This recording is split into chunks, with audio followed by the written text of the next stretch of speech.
So today we're going to do ESL Fun, lighting up the classroom. So that's why you're seeing my hair like this.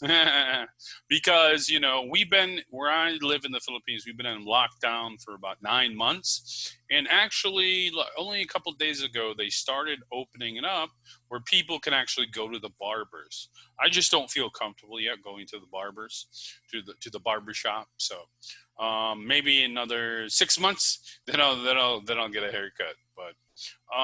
So the reason why we're talking ESL Fun today, I'm a very serious teacher with my students. I want to make sure they're doing things in a certain way, but I have to lighten it up a little bit, right? So I have certain phrases or certain things I do to kind of lighten it up for the students, right? To make it fun for the students. So one thing I do, let's say we're doing food. We're doing a lesson on cakes or cookies or food or anything like that. And I'll joke with the students, I'm hungry. I want some cake. And they love that voice. And then I'll have the student say it. If the student wants to. All right, you got to say it. I'm hungry.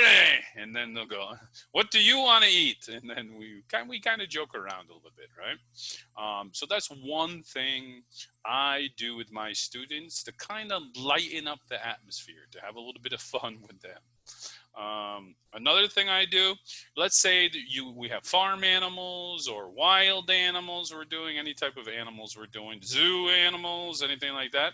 So I have this one I do. It's chicken strong. And then I'll have the student say, doubly. That means twice. Do it again.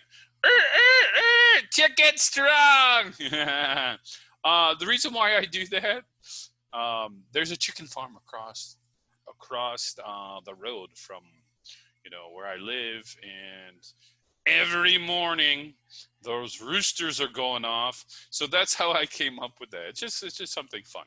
And some of my private students, when I do that, they know exactly go double, and then they'll do it.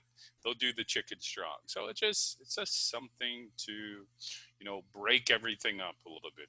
And this is good because then you can come up with your own phrases to kind of lighten up the atmosphere. So think about your life. What are some things you hear? And come up with some stuff. Make it fun for your students because they know you, right?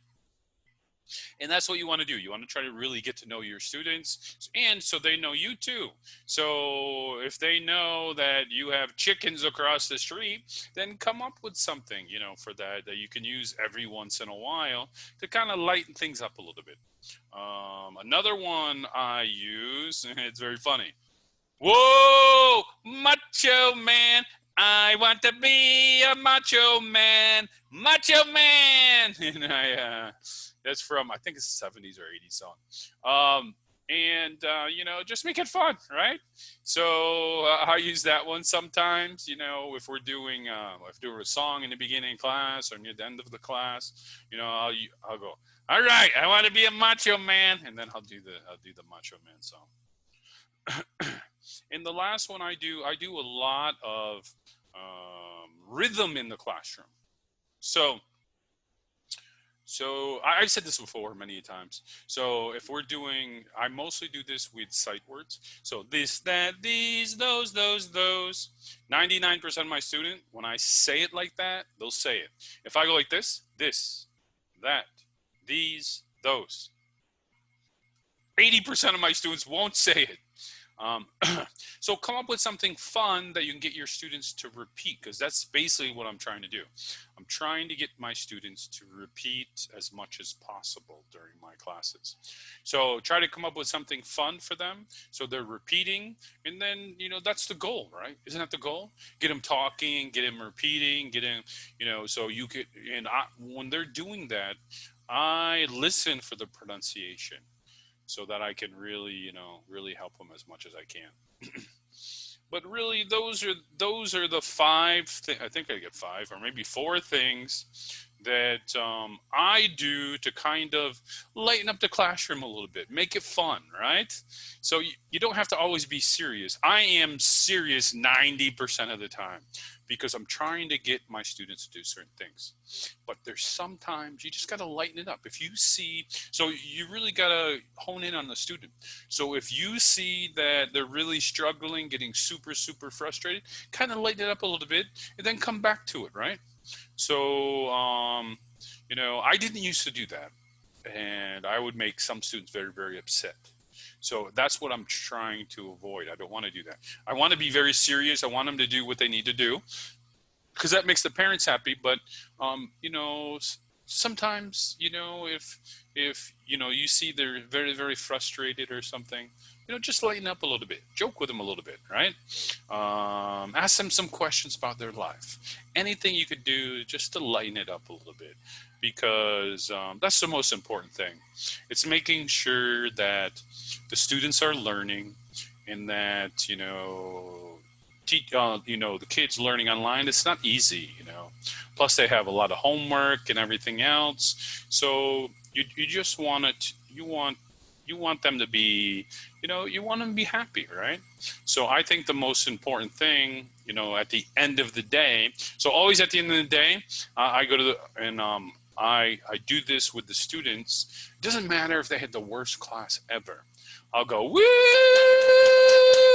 Great job, Johnny. All right, Johnny, I gotta go now. Bye. And then they'll go bye, and I go, have fun, okay? And then they'll do that. So I think that's very important. It doesn't matter what went on in the classroom. It didn't matter if they yelled at you or whatever happened. Always end your class on something positive. So, you know, and I think that's very important because I've had students that were, you know, horrible sometimes in class. But at the end, they like to hear that. They like to hear me clapping. They like to hear me tell them good job. And they like to hear me, you know, just acknowledging that they did work hard in class, right? Even though maybe it wasn't successful, but they tried, right? And I do that for every one of my students. I want to make sure that they're happy at the end and always end it on a positive note. That's very, very important to me. All right, I got to go now. All right, bye. See you later.